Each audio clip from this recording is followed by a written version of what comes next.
From time to time, everyone has conversations that they know need to take place, but the mere thought of them causes so much dread and anxiety that we end up putting them off again and again and again, which of course accomplishes nothing. So today we're going to talk all about how to approach difficult conversations.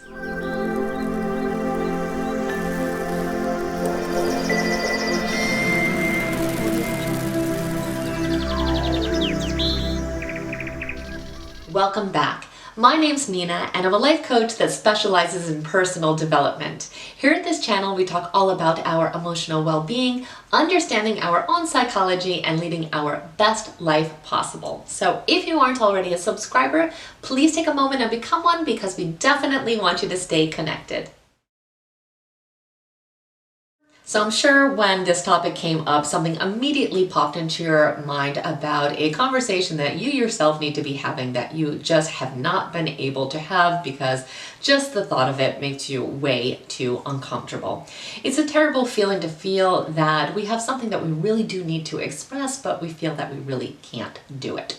So today we will get to the bottom of it. I'm going to give you 7 different ways to help us mentally prepare for having that conversation, and then 7 strategies that we can use to help ensure that the conversation has a positive outcome.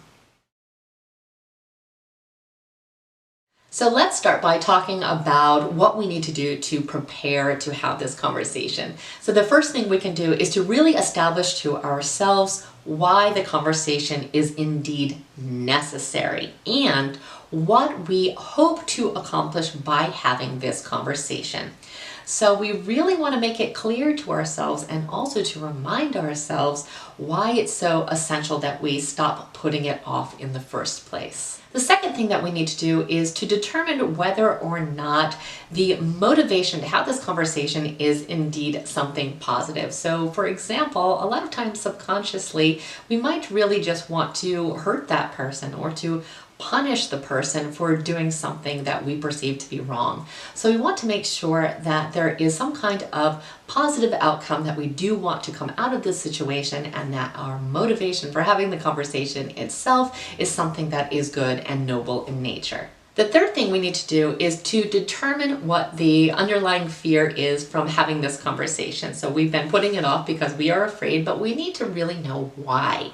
So once we've determined that, we can really ask ourselves if this fear is indeed realistic. Now, it certainly could be, but we might also be really exaggerating or catastrophizing the issue. So we want to really get clear about what the fear is and then determine if it is or is not a rational fear. Now, the fourth thing goes hand in hand with number 3, and that is to really determine the realistic consequences for having this conversation in the first place. So again, not the stories, not the catastrophizing, but what are the realistic potential consequences of having it?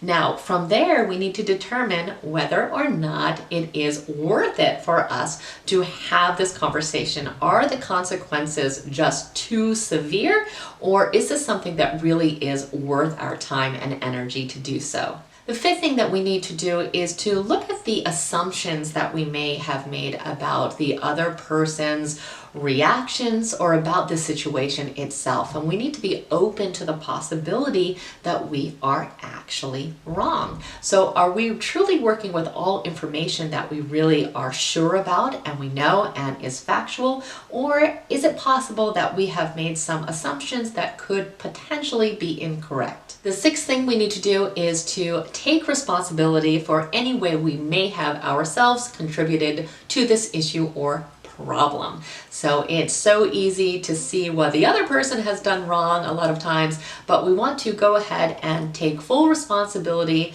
for any of our own shortcomings or anything that we even unintentionally did to aggravate this problem.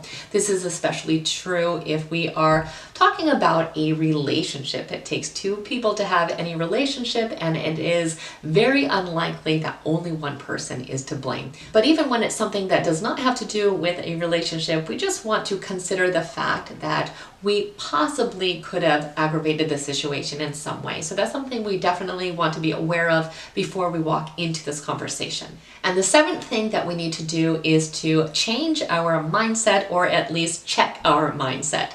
So we know if we are going into this conversation assuming it's going to go very badly, it is going to go very badly. So we want to be realistically optimistic about the conversation itself and go into the conversation with a relaxed demeanor.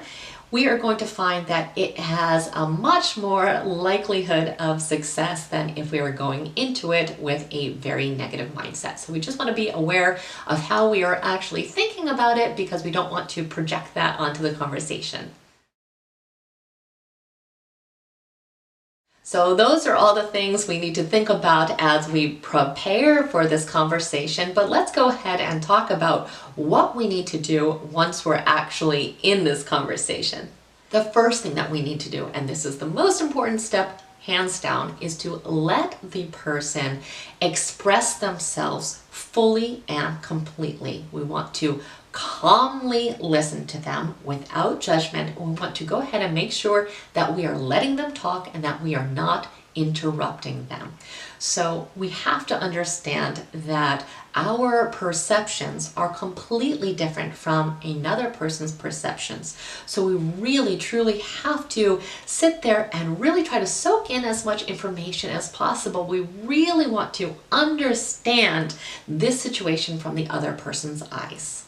Now, the second thing really goes hand in hand with that, and that is to make sure that we are actively listening. So the first step is to let them express themselves, but the second step is to make sure we are actually listening, because unfortunately it is much more common for us in conversations to, instead of truly be actively listening, to be preparing our own defense or our own argument.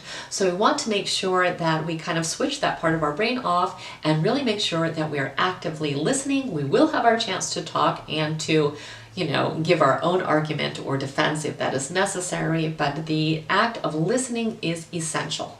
The third thing that we need to do is to make sure that the other person does feel understood. We need to validate them and their feelings. Everyone is allowed to have their own feelings. Now, that does not mean that we are necessarily agreeing with them or their point of view. We are simply making sure that they understand that we acknowledge and we are validating what they are actually thinking and feeling. Now, the fourth thing we need to do is to clarify and explain our own position. So now we want to give our own point of view, and we want to make sure we are not doing this in an aggressive way. Not only because aggression isn't really appropriate, it also really creates a wall between us and the person that we are speaking with.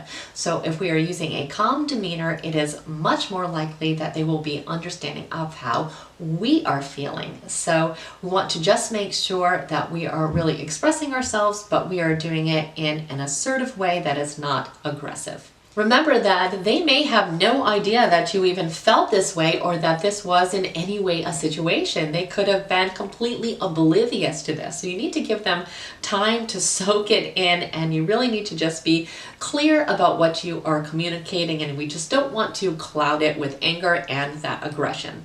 Number 5 is that we do not want to assume that they are going to agree with our point of view or even understand where we are coming from.